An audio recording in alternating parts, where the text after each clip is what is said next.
Hello friends and anyone out there watching this on Instagram or Twitter or YouTube, whatever. I thought it'd be fun to, in these quarantine times, put out some videos just for fun. Like this one, for instance. I'm going to do a little, oh, I touched my face, damn it. A little studio tour, start with guitars, you know. So if you're a gear nerd, you might like this. If you're not, scroll on by. I figured I'll do a couple parts of these, do some electric guitars today.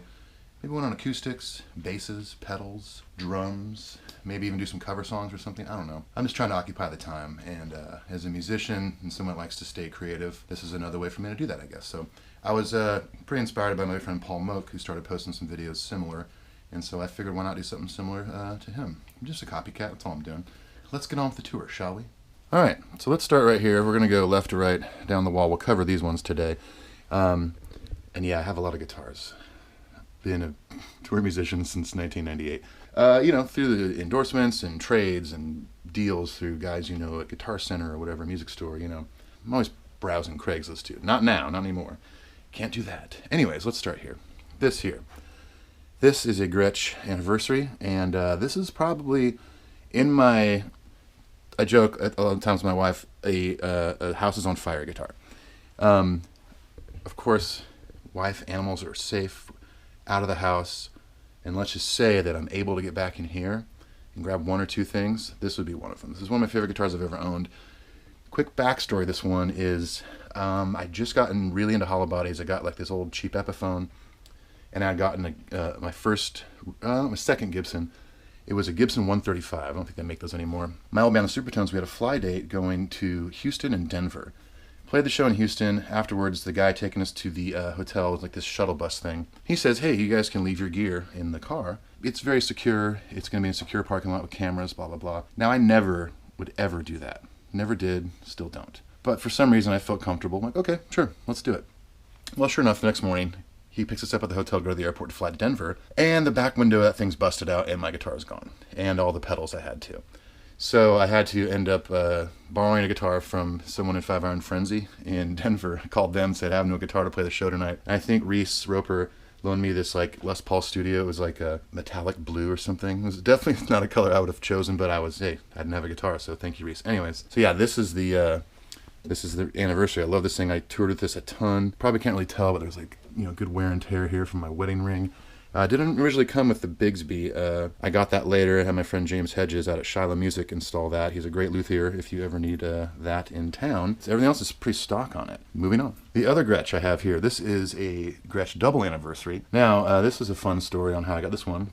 Let me tell you. So my good friend James Mead, who lives out in Oregon, before all this happened, and his band was maybe a little more active, spent a lot of time in Nashville. So we would hang out a lot, and one day he calls me and says, hey, I have this Gretsch. It's a 65. Trying to sell it, can't sell it. Do you have anything you want to trade? I'm looking for a late 90s Les Paul Standard. Well, hey, wouldn't you know it? I had a 98 Les Paul Standard that I used to tour with a lot in the Supertones. Hadn't played it in years just because I was more of a hollow body kind of player. So he brings this Gretsch over, and it was like, I fell in love with it, and so we just did a straight trade. We checked out the market value and stuff. It was about equal. So we did a straight trade. So that's how I got this guy. Other funny thing is recently I was gathering and redoing my gear list for insurance purposes and logging all the serial numbers. And so on this one, I don't think it's on the back. Yeah.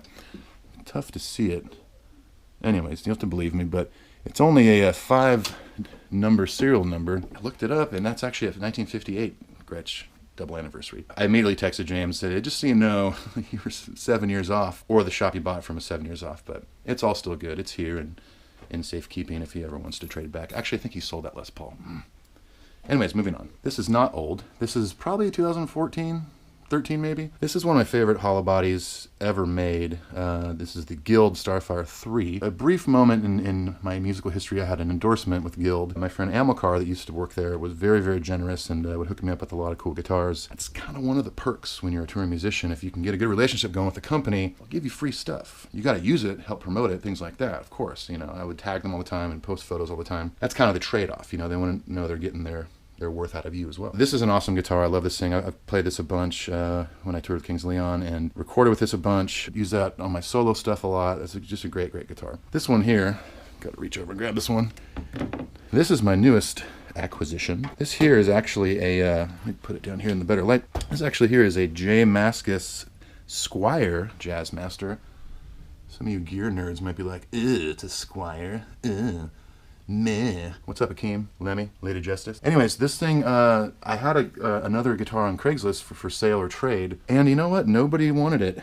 I had it up there for months, and finally some dude from Chattanooga hit me up and said, hey man, got this J. Mascis Squire Jazzmaster, you want to trade? I said, come on up, and so we did a straight trade, because the guitar I've had up there was worth about the same. These are only about $500 retail. So once all this quarantine stuff is over, and the virus is over in who knows how long, get yourself one of these. They're pretty awesome. You can probably even find them for cheaper, used. They play great. The guy who I bought it from, he had updated, let me get better light here. Beep. He had updated this to the classic player vibrato here, put a roller bridge on it, but yeah, it's a great guitar. It looks like paper white here, but it's basically a vintage white. It looks better in the sunlight. He put the tortoiseshell pickguard on. Normally it comes with a gold, like a brushed gold one, but this is a great guitar for a budget. I've been playing it like crazy.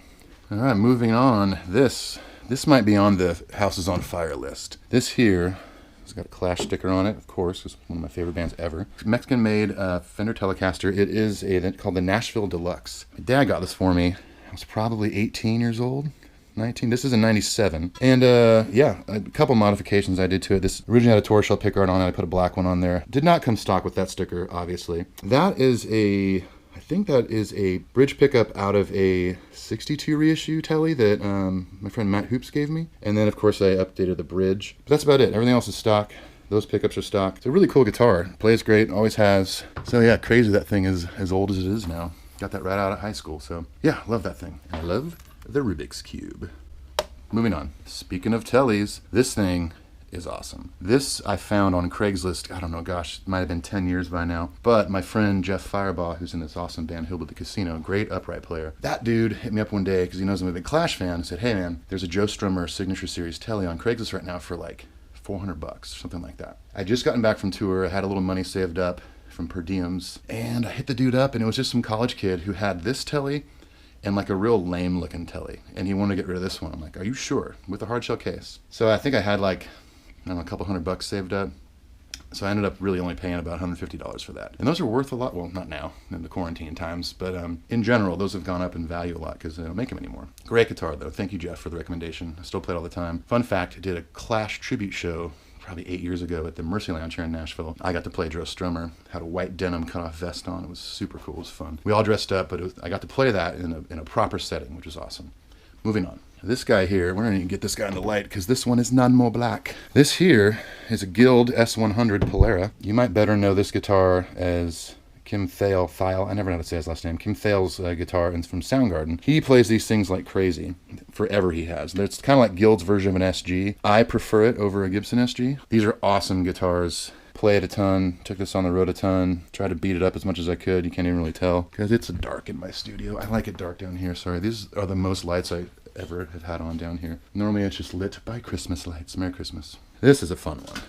Come here. It is so dark in here. Jeez. Oopsie daisy. All right, this here is a Gibson Les Paul Firebrand. First Gibson I ever bought. Back in California, where I grew up. I'm trying to remember the name of the guitar shop. I think it was called the Gear Trader in Huntington Beach. I'm not sure if it's still there. Bought a lot of gear at the Gear Trader, including a Bassman. It's right over there, which we'll do that later. But this thing's awesome. These aren't the stock pickups. Years ago, my friend Scott Hara put these in. These are Seth Lover pickups, I believe, if I remember right. Scott, huh? Stock, these things didn't come with pickup covers, but I think it looks way cooler like this. And these were so cheap back then. I think I got this thing for like $400. Sounds great, all mahogany.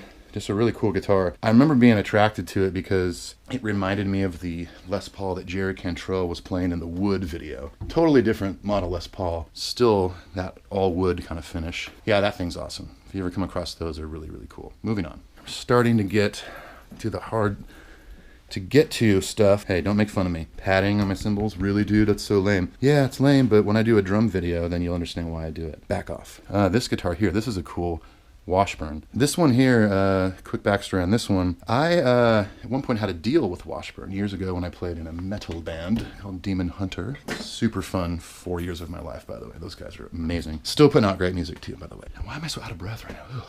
I'm just walking around grabbing guitars. I'm so out of shape. Anyways, so a guy named David Karen used to work for Washburn, was kind of my rep. He would send us guitars.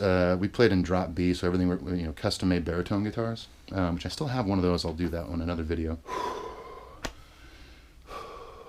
This guitar, he hit me up one day and said, hey man, we have this prototype hollow body because they make awesome guitars. Everyone kind of assumes they're a metal company, but they make some great hollow bodies and solid body stuff. He hit me up and said, hey, we have this prototype, and it's kind of like our version of a Gretsch White Falcon. Do you want me to send you one to check out? I said, sure, why not? He knew I liked hollow bodies, and the Demon Hunter was so part-time, I mostly was playing around town and playing hollow bodies. So this thing shows up. The only thing I changed on it was it came with a clear pick guard right there. That looked a little weird, so I got rid of it. But so I had it for, you know, about a year. Then I hit him up and said, hey man, you want me to send that guitar back to you? Because they only made like 20 of them or something. And they never produced it after that. So yeah, he's like, no, just keep it. I'm like, okay. So still got it. Lastly, for this video, we're going to talk about one of my favorites. It's the only baritone, proper baritone, not like a drop B metal baritone, but traditional baritone that I own, which is the Dan Electro. They're still affordable, great guitars, great tones, whatever. If you have one, you know, or any Dan Electro, they're affordable, sound great, look great. I love anything kind of 50s or 60s looking anyway, so there you go. And this was a great gift from my dad and my wife, who I think it was before we were married, but yeah, one year for Christmas, they knew I wanted one, so they found one on eBay for a couple $100, and they both chipped in, and boom, I got a baritone. So that was probably in 2002 or 3. Barely have taken it on the road. Don't often have a need for something like this on the road, but I've done a lot of recording with it. If you followed any of my work in the Supertones, the last record that we did before we broke up, that was what, 04, I think? This is on a couple tracks. A lot of these guitars actually made it onto a lot of records that maybe you're familiar with, maybe you're not, I don't know. Les Paul Firebrand, for instance.